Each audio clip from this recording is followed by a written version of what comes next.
Maybe you've seen one before, a friendly text from a stranger that could be the beginning of a cyber scam. These cyber fraud companies are doing all kinds of scamming.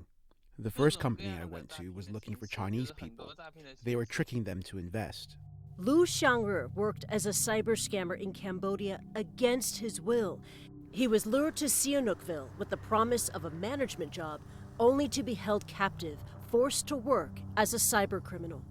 More than a dozen security guards were out there with guns. We were not even allowed to step out of the door. We spoke to people from Bangladesh, China, and Taiwan who all say they were trafficked by cyber scam companies, and they all share a similar account. They were lured by a dream job, forced to scam with fake identities, and some even sold from company to company. All of them are mostly educated because to conduct scam is very different from other type of job that you just need labor. According to the International Labor Organization, 50 million people worldwide are now enslaved, up 25% from the last estimate in 2016.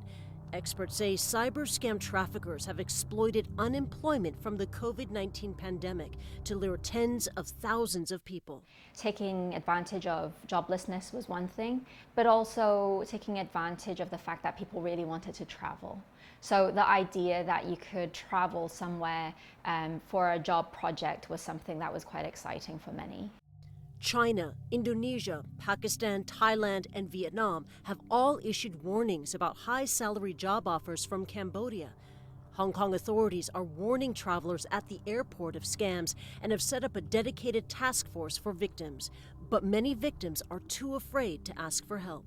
We have to find ways to encourage them to go to the authorities. Giving them immunity from prosecution is an absolute necessity.